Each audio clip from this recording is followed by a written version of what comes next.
नमस्कार मित्रांनो, नवीन घरकुल यादी जाहीर झाली आहे. तर या योजनेच्या घरकुलाचे 1 ते 3 हप्ते खात्यात जमा होणार आहे. याबाबत आपण आज सविस्तर सर्व माहिती पाहणार आहोत. त्यामुळे मित्रांनो, हा व्हिडिओ शेवटपर्यंत बघा. तसेच आपल्या चॅनलवर जर नवीन आला असाल तर चॅनलला सबस्क्राईब करायला विसरू नका. तर मित्रांनो, चला जराही न वेळ घालवता आपण आपल्या व्हिडिओला स्टार्ट करूया.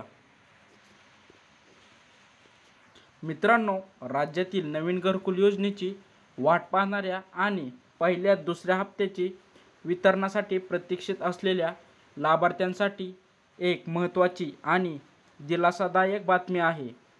राज्य सरकारच्या माध्यमातून 24 सप्टेंबर 2024 रोजी मोदी आवास घरकुल योजनेच्या निधी वितरणाला मंजुरी देण्यात आली आहे.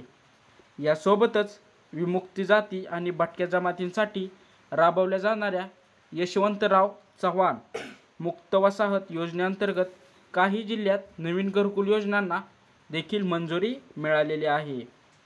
सातारा, गडचिरोली, वर्धा, चंद्रपूर या जिल्ह्यांमध्ये नवीन घरकुलांसाठी देखील महत्त्वाचे JR जारी करण्यात आले आहेत. मित्रांनो, आता पाहू नवीन योजनेची वैशिष्ट्ये आणि नवीन घोषणा काय आहेत. राज्यातील घरकुल योजनांमध्ये मोठ्या प्रमाणात लाभार्थ्यांचा समावेश करण्यात आलेला आहे. अनेक घरकुल मंजूर झाले असून काही लाभार्थ्यांना पहिला हप्ता मिळालेला देखील आहे, तर काहींना 2 हप्ते वितरित करण्यात आलेले आहेत. योजनेसाठी आजच्या शासन निर्णयानुसार 750 कोटी रुपयांचा निधी मंजूर करण्यात आलेला आहे. यापूर्वी देखील या योजनेसाठी 1300 कोटी रुपयांचा निधी वितरित करण्यात आला होता, ज्यामुळे अनेक लाभार्थ्यांना त्याचे लाभ मिळाले होते. राज्य सरकारने घेतलेल्या आजच्या निर्णयामुळे आणखी 750 कोटी रुपये मंजूर करण्यात आले आहेत, ज्यामुळे अनेक नवीन लाभार्थ्यांना आर्थिक मदत मिळणार आहे. तसेच मित्रांनो, आता पाहू योजनेचा उद्देश आणि महत्त्व.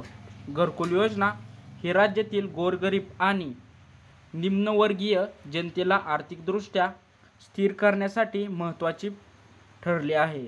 मोदी आवास योजना आणि यशवंतराव चव्हाण मुक्त वसाहत योजना या दोन्ही योजना राज्यातल्या लोकांना त्यांच्या स्वतःच्या घराचे स्वप्न पूर्ण करण्यासाठी मदत करत आहेत.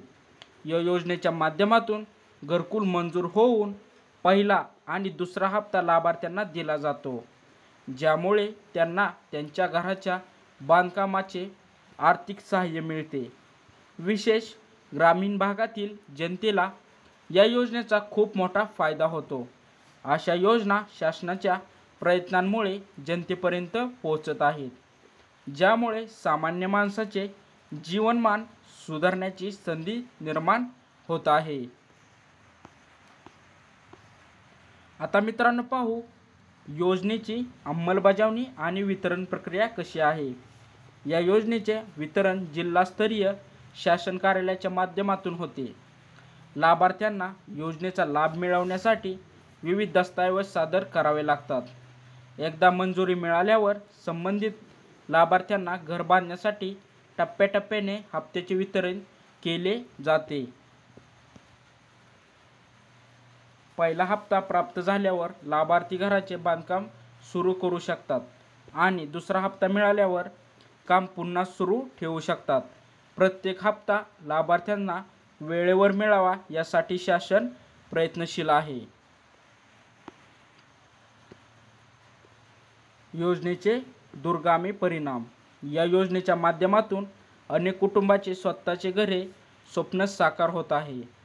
ग्रामीण आणि निम्नवर्गीय कुटुंबांना आर्थिकदृष्ट्या स्थिरता मिळत आहे. घरकुल योजना ही केवळ घर बांधणीसाठीच नाही, तर समाजाच्या समृद्धीसाठी एक मोठे पाऊल आहे. शासकीय योजनांच्या योग्य अंमलबजावणीमुळे राज्यातील लोकांना नव्या संधी मिळत आहेत. आता मित्रांनो, पाहू नवीन पात्र लाभार्थ्यांसाठी संधी. राज्यातील 3950 नवीन लाभार्थ्यांच्या घरकुलांना योजनेअंतर्गत मंजुरी देण्यात आली आहे. हे लाभार्थी लवकरच त्यांच्या घराचे स्वप्न साकार करू शकतील. सातारा, गडचिरोली, चंद्रपूर, वर्धा आणि अमरावती जिल्ह्यांमधील लाभार्थ्यांना या योजनेचा फायदा मिळणार आहे.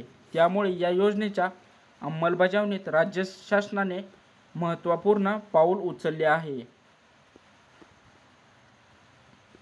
मित्रांनो, योजनेचे संभाव्य परिणाम काय आहेत? या योजनेमुळे राज्यातील गोरगरीब जनतेला मोठा आधार मिळत आहे. या योजनेच्या अंमलबजावणीमुळे राज्यातील रोजगार संधी वाढणार आहेत, कारण घरबांधणीसाठी लागणाऱ्या कामगारांची मागणी वाढणार आहे. या योजनेमुळे केवळ घरकुलांचे बांधकाम होत नाही, तर स्थानिक अर्थव्यवस्थासुद्धा सुधारते. तर मित्रांनो, कसा वाटला आजचा व्हिडिओ हे कमेंटद्वारे नक्की सांगा. तसेच जर तुम्हाला घरकुलाबाबतीत काय अडचण असेल तर कमेंटद्वारे नक्की सांगा. तसेच ह्या व्हिडिओला जास्तीत जास्त लाईक आणि शेअर नक्की करा. आपल्या चॅनलवर जर नवीन आला असाल तर चॅनलला सबस्क्राईब करायला विसरू नका. तर मित्रांनो, भेटू असंच आपण पुढच्या व्हिडिओमध्ये. तात्पुरत्यासाठी धन्यवाद.